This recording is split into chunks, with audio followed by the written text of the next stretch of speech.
A hushed courtroom, the walls echoing with the weight of grief and disbelief. Dozens of eyes fixate on one woman, chained at the wrists, escorted by officers. Her face is pale, unreadable, lips pressed in a line devoid of remorse. This is the woman the nation now calls a monster. But once, she was known simply as a mother. In the front row sits a photo of the little girl she murdered, smiling, innocent, a pink bow in her hair, frozen forever in time. Her name was Emily, just 8 years old, bright, imaginative, and adored by all who knew her. Her teachers said she loved to draw pictures of butterflies and dreamt of becoming a ballerina. Neighbors remembered her laughter echoing down the street, a sound now replaced by a haunting silence. It was a rainy Thursday morning when everything changed. Emily's school called to report her absent. Again. At first, no one panicked, but as the hours passed, her father, divorced from her mother, grew worried and called the police. Officers arrived at the house. The mother said Emily had gone to a friend's. Her voice was flat. Her eyes never matched her words. Something felt off. Later that evening, a discovery was made in the basement of the very same home. A trunk, locked shut. Inside, the lifeless body of Emily, bruises on her arms, a thin line around her neck. No words could capture the horror. Officers fell silent. Paramedics froze. It was as though time itself had stopped. From there, everything unraveled. The last time Emily was seen alive was 2 days earlier. The mother told conflicting stories to different people. To one neighbor, she said Emily was at her dad's. To another, that she was sick in bed. Her phone records showed suspicious activity. Surveillance footage from a nearby convenience store showed the mother buying rope and cleaning supplies. Each new piece of evidence chipped away at the facade. The image of a troubled but loving single mother collapsed, revealing something far more sinister beneath. The nation watched in shock as the truth emerged. A mother had taken her own daughter's life, and the question on everyone's mind was, why? Long before the murder, the signs were there, quiet, buried, and ignored. The woman now dubbed the coldest mother alive had a past that hinted at the storm to come. In old court records, whispers of abuse surfaced, claims made and later withdrawn. A babysitter once called child services after noticing bruises on Emily's arm, but nothing stuck. The mother always had a calm explanation and a convincing smile. Her mental health was no secret to those close to her. A former co-worker recalled strange behavior, mood swings, angry outbursts, and long stretches of isolation. A psychiatrist once diagnosed her with borderline personality disorder, but she stopped treatment shortly after. There were signs of emotional instability, but no one expected they would lead to murder. Neighbors spoke up after the arrest. One said they often heard shouting from inside the house, Emily crying late into the night. A teacher remembered how Emily once drew a picture of herself behind bars, saying, "This is where mommy puts me when I'm bad." Chilling words that no one could have guessed were so literal. The motive? It wasn't about money. It wasn't even a sudden loss of control. It was darker. Investigators revealed that the mother had grown increasingly obsessed with control. She resented Emily for being close to her father, for growing independent, for not needing her anymore. Some speculated she believed if she couldn't have Emily all to herself, no one could. Her actions were not impulsive. They were deliberate.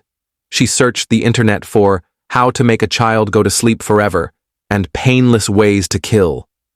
She bought supplies over the course of days: rope, duct tape, sleeping pills, bleach.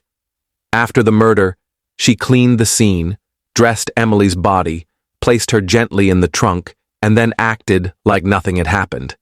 She even joined a neighborhood search party, pretending to worry. But the truth couldn't stay buried. When detectives confronted her with evidence, her mask cracked. Cold, detached. She offered no apology. Just silence. Her arrest was caught on camera. The moment her face hit the pavement, the cuffs clicking into place. The footage went viral. News anchors called it one of the most chilling moments in recent history. And across the country, people watched in disbelief. A mother, once just another face in the crowd, now revealed as a calculating killer. The trial began on a cold Monday morning, but the air inside the courthouse felt even colder. Reporters lined the steps, cameras flashing as the woman at the center of it all was brought inside. She wore a gray prison uniform, her hands cuffed, her face unreadable. This wasn't just another criminal case, it had gripped the entire nation. News outlets ran it live. Social media exploded with hashtags. Everyone wanted to see justice unfold. Inside the courtroom, the prosecution wasted no time. They laid out the timeline with precision. Forensic experts took the stand and described the horrifying scene in the basement. Emily's fingerprints found on the inside of the trunk lid. Bruising on her neck, consistent with strangulation. Traces of sleeping medication in her system. Surveillance footage showed the mother buying duct tape and rope just days before the murder. Then came the text messages. Cold, calculated words from the mother to a friend. "I can't take her anymore. She ruins everything." And the most haunting of all, a page from the mother's diary where she wrote, "Peace will come when she's silent." The defense tried to shift the narrative. They painted a picture of a woman spiraling into madness. They claimed untreated mental illness had clouded her mind and judgment. Her lawyer pleaded for sympathy, arguing that this wasn't the act of a monster, but of someone deeply broken. They even suggested she didn't remember doing it. But the jury wasn't buying it. The most emotional moments came from the witnesses. Emily's father took the stand, voice trembling, holding back tears as he described the last time he saw his daughter. "She hugged me tight and said, 'I'll see you soon, Daddy.'" The courtroom wept with him. A teacher described Emily's joyful spirit and her drawings of butterflies and ballerinas. The atmosphere inside the room was suffocating. You could hear every breath, every sniffle. Jurors watched the mother closely, waiting for a flicker of emotion. But she remained still, silent and distant, as if the words being spoken had nothing to do with her. When the prosecution rested their case, a chilling silence fell over the room. Everyone knew the truth. Now, they waited to hear if justice would speak just as loudly. The courtroom was packed once again, this time not for evidence or cross-examinations, but for judgment. The day of sentencing had arrived. Reporters filled every seat, pens poised, cameras waiting outside. People had flown in from out of state just to witness the moment. This wasn't just a criminal case anymore. It had become a national reckoning. The judge entered. The room stood in silence. Then, in a voice that held the weight of every tear shed for Emily, the judge began. One by one, the charges were read aloud. First-degree murder, aggravated child abuse, evidence tampering. The list felt endless, each word a punch to the gut. And then the moment came. "Do you have anything to say before sentencing is delivered?" the judge asked. The room held its breath. Everyone turned toward the woman at the center of it all. For the first time since the trial began, she stood. Slowly, deliberately. Her voice was soft, but her words, when they came, cut through the silence like a blade. "I didn't mean to hurt her," she said, eyes glassy but dry. "I just wanted peace." Gasps rippled across the courtroom. No apology, no remorse, just a twisted attempt to justify the unjustifiable. Emily's father shook his head, burying his face in his hands. A juror wiped away tears. The judge did not hold back. "You were her mother, her protector, her world, and you destroyed that world in the most unthinkable way," he said, his voice rising with emotion. "You showed no mercy, and today this court shows you none." Then came the sentence. Life in prison. No parole, no second chances. A murmur of relief and sorrow filled the room. Justice had been served, but no one was celebrating. There was no victory in a case like this, only tragedy. As she was led away in chains, the woman glanced back for a second. No emotion, no regret, just a vacant stare. Outside the courtroom, a crowd had gathered. Candles were lit, posters held high with Emily's face beaming through the tears. Her name would live on, not in headlines of horror, but in memories of who she was before evil stole her life. And now, the world knew the truth. The silence was broken. But the scars would remain forever. The courtroom doors had closed, but the impact of the case was only beginning to ripple through the world beyond. Outside, a somber crowd stood beneath gray skies, holding candles, flowers, and hand-drawn portraits of Emily. Her smile, now iconic, was etched into posters and pinned to fences, symbols of innocence lost. Emily's father stepped in front of the cameras just hours after sentencing. His voice cracked as he spoke, holding a worn photo of his daughter in one hand. "No sentence can bring her back," he said. "But at least now, there's accountability. Now she can rest."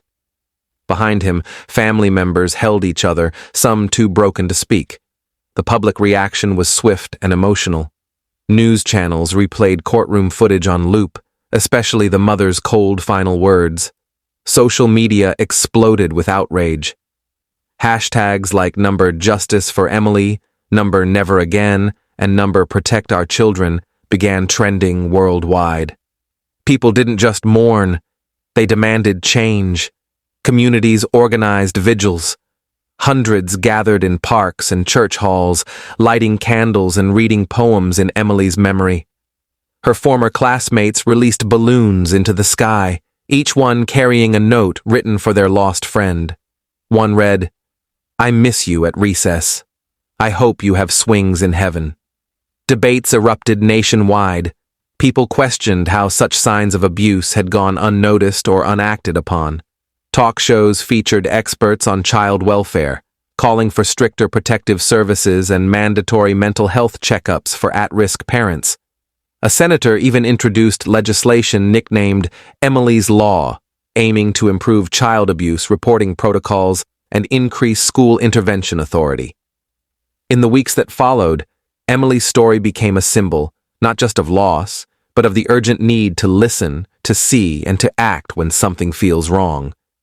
Teachers across the country began receiving new training. Schools set up anonymous student support boxes. Families hugged their children a little tighter at night. But beneath the policy changes and candlelit tributes, there remained a raw, unhealed wound. Emily's life had been stolen by the one person who was supposed to protect her. And while justice had been served in the courtroom, the emotional toll would echo in hearts for years to come. Her story had ended, but the lessons she left behind were only beginning.